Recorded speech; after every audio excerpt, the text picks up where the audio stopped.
Em nome do Pai, e do Filho, e do Espírito Santo. Amém. O Senhor é a minha luz e minha salvação. A quem temerei? A quem temerei?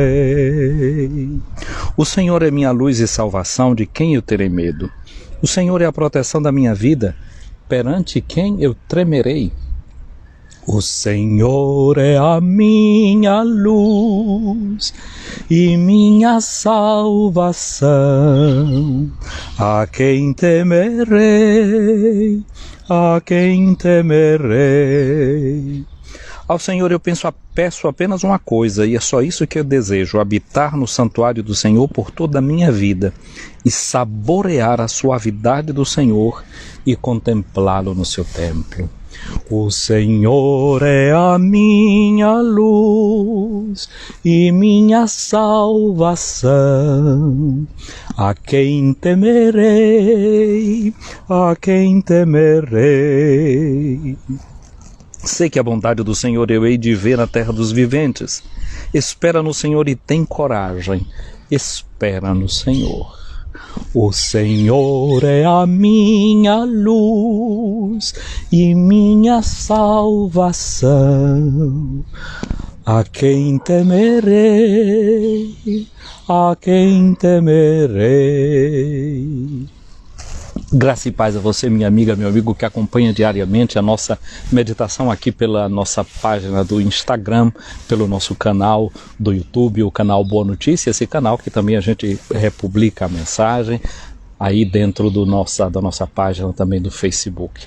O Senhor acompanha você nesse dia, guarde você na sua graça e no seu amor. Obrigado a você que se inscreveu no nosso canal do YouTube, obrigado a você que está seguindo esse nosso perfil aqui no Instagram, e obrigado pelas outras pessoas para que você divulga essa nossa mensagem a cada dia. Hoje nós dissemos com o salmista nesse Salmo 26, 27, o que é que nós queremos, o que é que nós pedimos a Deus. O nosso pedido a Deus é aquele pedido e manifestar o nosso desejo. Qual é o nosso desejo? Saborear a suavidade do Senhor. Saborear. Quando a gente fala de sabor, envolve alguma coisa que a gente come, né, que a gente bebe para poder sentir o sabor. Daí vem também a palavra sabedoria, ela tem essa mesma raiz de saborear. Por isso o nosso canal é Boa Notícia, a vida com o sabor do Evangelho. O que a gente quer realmente é saborear o Evangelho a cada dia. Todos os dias, quando a gente repete a oração que Jesus nos ensinou, a gente diz: o pão nosso de cada dia nos dai hoje. A gente pede o pão, e o pão para nós é esse pão da própria palavra de Deus que a gente encontra oferecida a nós pela igreja em cada celebração litúrgica. Você se lembra que há 8 dias atrás nós estávamos celebrando a oitava da Páscoa, e dentro da oitava da Páscoa, na sexta-feira passada, nós relembrávamos a paixão de Cristo, escutando aquele texto do capítulo 21 do Evangelho de São João, aquela pesca milagrosa de Jesus ressuscitado, e fazíamos um paralelo daquele lado direito da barca, onde eles jogaram a rede e fizeram uma pesca milagrosa, com aquele lado direito que fala a profecia de Ezequiel, que do templo de onde escorria um rio que foi nascendo fraquinho e depois ele vai crescendo, e a gente via naquela imagem do próprio Cristo crucificado a cada sexta-feira contemplando o Senhor. 8 dias depois de termos visto esse milagre do Cristo ressuscitado, não é, que fez aquela pesca abundante, nós voltamos a um texto do Evangelho de João. João não nos narra a instituição da Eucaristia, e o texto eucarístico do Evangelho de João é justamente o capítulo 6, que nós estamos começando a ler no dia de hoje. João, no capítulo 6, versículos de 1 até o versículo 15. E agora, com a luz da ressurreição do Senhor, vendo o que tinha acontecido na semana passada, Jesus que tinha já aquele pão preparado, aquele peixe preparado, e oferece aos seus discípulos. Ele deu daquilo que era dele aos discípulos, mas ao mesmo tempo pediu aos discípulos que trouxessem alguma coisa da pescaria milagrosa que eles tinham feito durante aquela manhã, depois de terem passado uma noite inteira pescando. Deus, não é através de Jesus, que pede sempre a nossa participação. Hoje nós, portanto, lendo esse Evangelho de João, o Evangelho nos ambienta. O Evangelho de João, capítulo 6, versículo de 1 a 15, começa dizendo que Jesus foi para o outro lado do Mar da Galileia, também chamado de Tiberíades. Na semana passada a gente viu, não é? A lembrança desse nome, Tiberíades, saía ao nome do imperador Tibério César. Era um ato de homenagem que eles estavam fazendo a Tibério César. Então, uma grande multidão começa a seguir Jesus, porque eles viam os sinais que ele operava a favor dos doentes. E aqui diz que Jesus subiu ao monte e sentou aí com seus discípulos. Essa região onde aconteceu esse milagre, o do pão que agora vai ser abençoado e dividido com a multidão, está numa região da Galileia que se chama hoje Tabga. Tabga significa 7 fontes. E é interessante que quem vai a esse lugar, onde está aquela igreja que recorda aquela pesca milagrosa de Jesus com os discípulos, que depois Jesus vai perguntar aos discípulos, a Pedro, melhor dizendo, não é, se ele o amava, e diz a ele para apacentar as suas ovelhas. Ali aquela igreja é chamada da igreja do primado, e dentro daquela igreja tem uma pedra que é chamada de Mensa Christi, a mesa de Cristo, justamente lembrando esse milagre do pão que ali aconteceu, não é? Tabga significa 7 fontes naquele lugar, não é? Os 5 pães e os 2 peixes, portanto forma 7. A fonte que a gente tem, podia ser lembrado fontes d'água, mas também essa fonte que é o próprio milagre do pão que se reparte, que deve nutrir e saciar a nossa fome e a nossa sede de Deus. Quem vai ali nessa igreja, ao lado dela, ali passa nesse lado de Tabga, passa uma estrada, uma pista, e quando você atravessa essa pista e sobe, você vai estar no monte, que são chamados montes das bem-aventuranças. Está do outro lado, então você sobe lá desse monte, não é? E aqui parece que é uma alusão a esse lugar, a esse próprio monte que está da outra parte. E Jesus, que nas bem-aventuranças ensina: bem-aventurados os pobres em espírito, porque deles é o reino do céu, não é?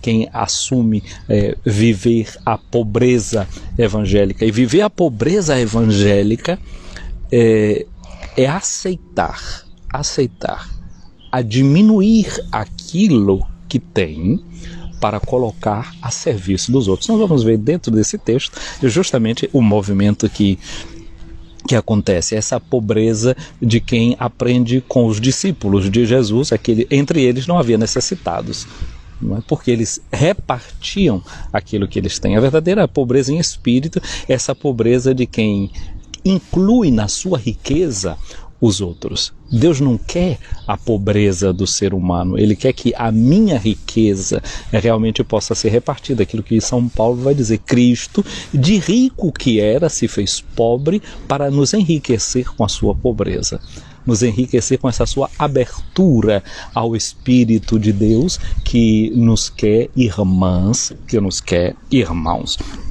Então ali diz onde é que Jesus estava, não é? Estavam ali porque tinham visto os sinais que Jesus operava, fala desse monte, mas ao mesmo tempo nós queremos lembrar um outro monte, o monte que a igreja recorda a cada sexta-feira.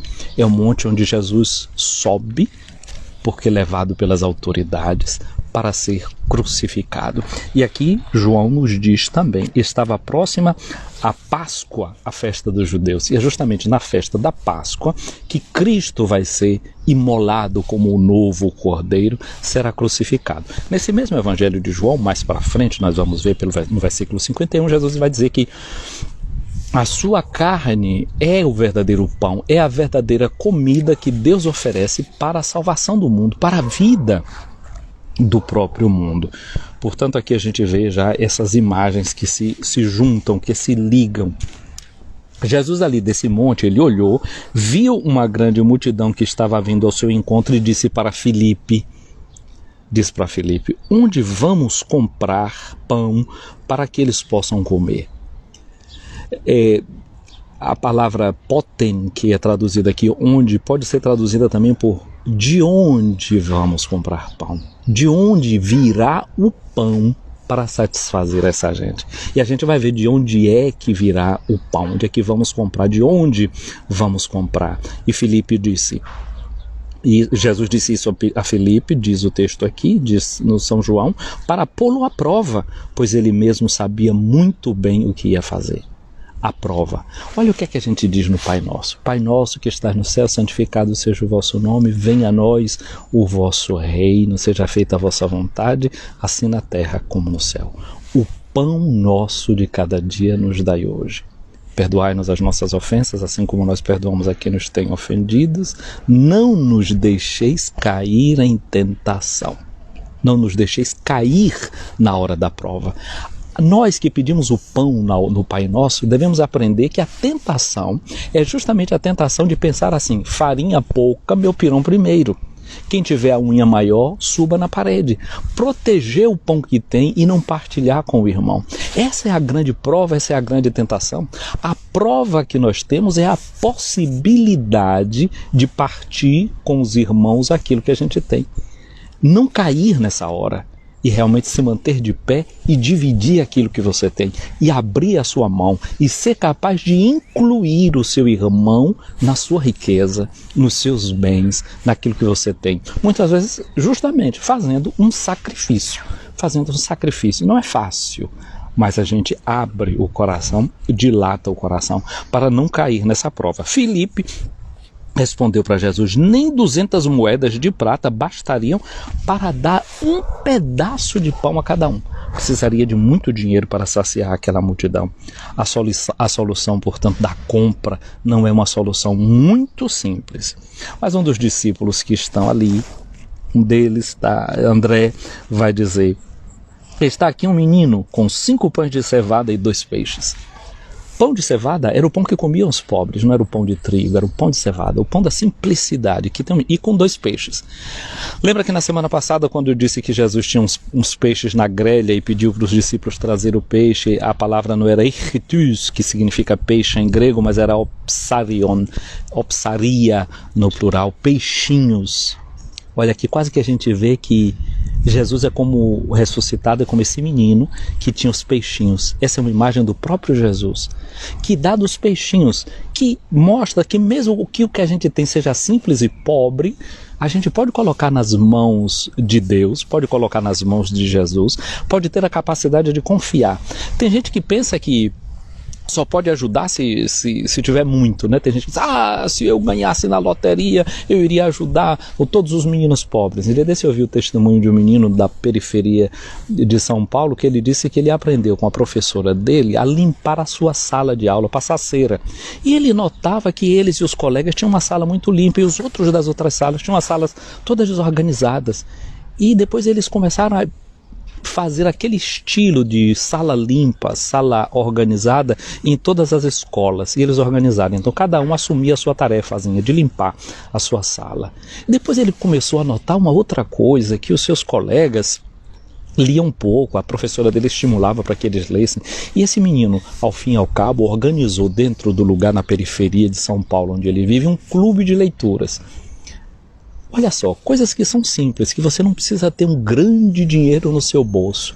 O que é que você pode fazer da sua pobreza, da sua dificuldade? O que é que você pode fazer? Eu me lembro de outro testemunho de uma menina no Piauí, ou no Maranhão. É uma menina pobre que ela pegava e brincava de ser professora, e pegou um pedaço de plástico e fez um quadrado e cobriu aquele lugar com plástico e ali brincava de fazer escola. Mas só que essa brincadeira era uma brincadeira séria. Era tempo que ela dava e ensinava os outros a ler, e você sabe que a melhor forma de aprender uma coisa é ensinar. Não é? Diz que 90% da possibilidade de você aprender uma coisa é quando você ensina, ou seja, é quando você partilha, é quando você dá aquilo que você tem, você fortalece aquilo dentro de você. Portanto, o mínimo que a gente possa fazer já é grande coisa para alguém. Não esperar se enriquecer, ter os 200 denários para poder dar alguma coisa. Quando Jesus soube daquele menino que tinha os 5 pães de cevada e os 2 peixinhos, Jesus pediu aquilo ali para vir para as mãos dele. Jesus disse, fazer as pessoas sentar. E ali havia muita relva naquele lugar, eles se sentaram. Eles eram aproximadamente 5.000 homens. Jesus tomou o pão, deu graças, distribuiu e deu a quantos estavam sentados, tanto quanto queriam. Jesus tomou o pão e deu graças. Isso em grego se diz, fez Eucaristia. No Evangelho de João não tem instituição de Eucaristia, como eu dizia no início dessa nossa meditação. Essa é a cena em que Jesus parte o pão, pega o pão, divide, dá graças. Aqui é a instituição da Eucaristia no Evangelho de João. Aprender a agradecer. E agradecer com aquilo que é pouco. E agradecer com aquilo que a gente acha que não vai dar, não será suficiente. Mas a insuficiência se torna possibilidade quando a gente entra na mentalidade da ação de graças, do agradecimento, do se sentir satisfeito com aquilo que você tem na sua mão, com aquela possibilidade que você tem. Isso transforma a realidade, muda completamente as coisas, um novo olhar. Esse é o novo olhar que esse dia quer trazer para nós, o olhar da ação de graças. Pelo que você pode agradecer? O que é que você tem para agradecer a Deus no dia de hoje? Pensa aí no dia de hoje, 5 coisas pelas quais você pode agradecer a Deus. E outra coisa é, o que eu posso fazer hoje para que o mundo seja diferente, para que o mundo seja melhor, para aliviar alguma fome que o mundo esteja passando.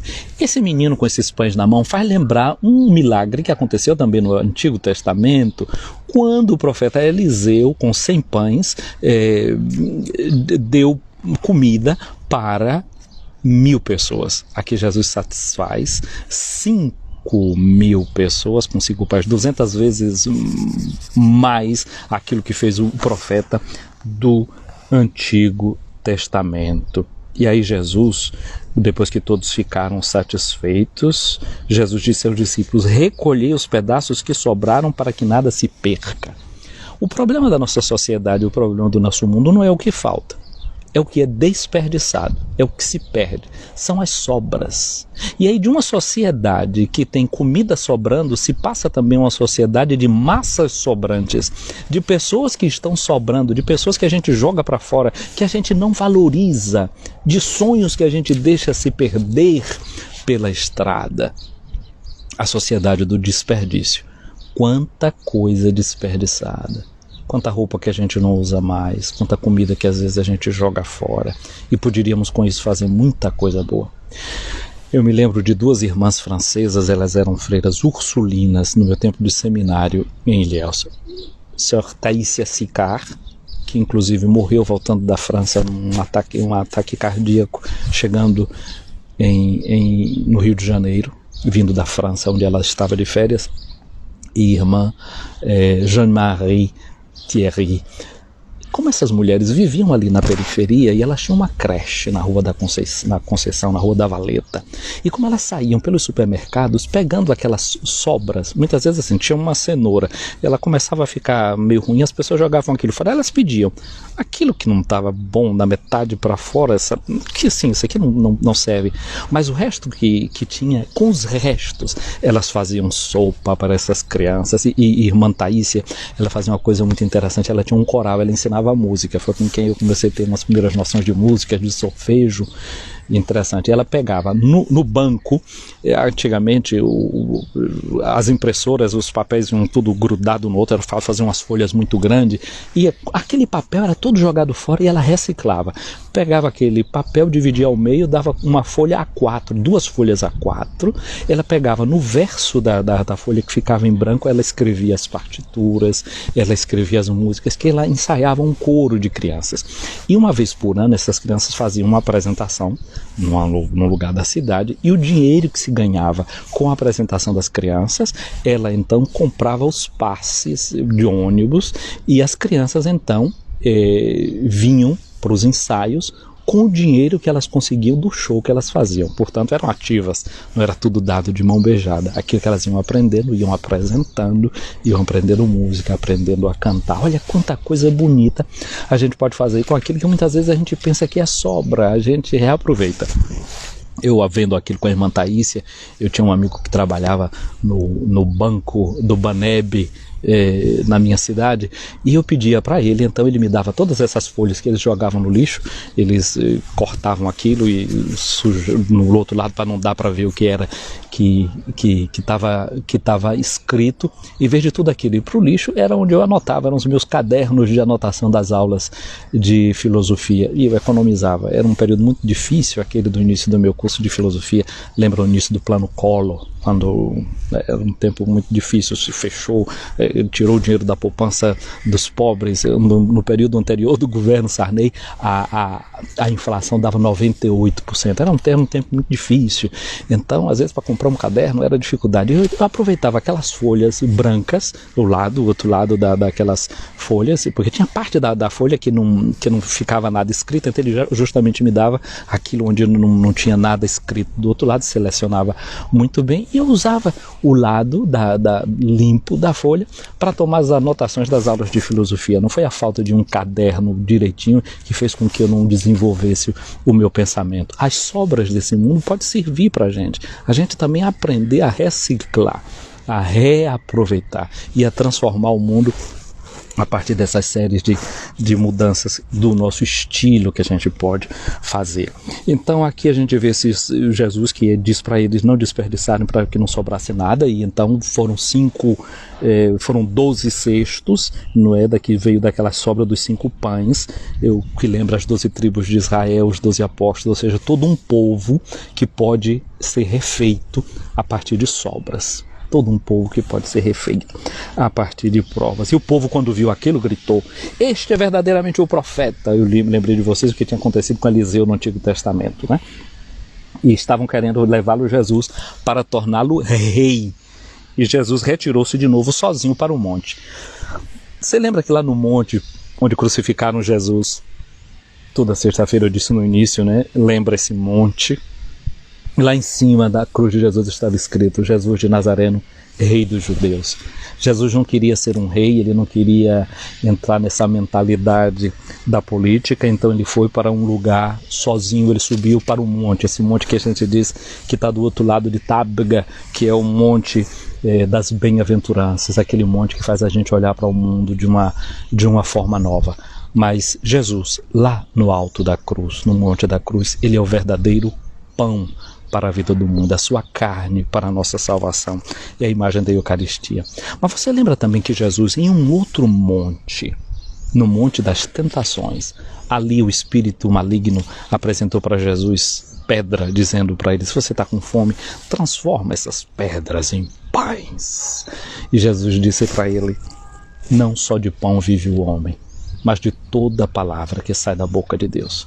Nós começamos esse dia justamente fazendo isso, lembrando que desse pão aqui a gente pode viver para sempre. Essa palavra de Deus que nos sacia, que muda a nossa mentalidade. Santo Agostinho, falando da Eucaristia, ele fala do que ele sentiu interiormente Deus dizer para ele: cresce e come minha carne, meu pão, porque eu sou o pão dos grandes. E na medida que você comer este pão que sou eu, não sou eu que vou me transformar em você, que é o que acontece na cadeia biológica, né? Aquilo que a gente come se transforma na gente. Não serei eu que me transformarei em você, mas será você que vai ser transformado em mim. Este pão que Jesus nos dá na Eucaristia, o pão da Eucaristia, é sacramento daquilo que nós somos. Comendo o corpo de Cristo, nós nos transformamos nesse próprio corpo de Cristo para a vida do mundo. E assim Deus sacia o mundo através de mim e através de você. Estamos recebendo o pão da palavra, o pão da Eucaristia, não só de pão vive o homem, mas dessa palavra que vem da graça de Deus. Comendo esse pão no dia de hoje, essa palavra nos transforma naquele que nós recebemos por meio da palavra, que é Jesus. E que você, onde você esteja no dia de hoje, você possa saciar alguma fome, porque você se tornou um pão com Jesus. E agora rezemos como Ele mesmo nos ensinou. Pai nosso que estás nos céus, santificado seja o vosso nome. Venha a nós o vosso reino, seja feita a vossa vontade, assim na terra como no céu. O pão nosso de cada dia nos dai hoje. Perdoai-nos as nossas ofensas, assim como nós perdoamos a quem nos tem ofendido. E não nos deixeis cair em tentação, mas livrai-nos do mal. Amém. Minha amiga, meu amigo, venha sobre você a bênção de Deus Todo-Poderoso, o Pai, o Filho e o Espírito Santo. Amém. Seja abençoado o seu dia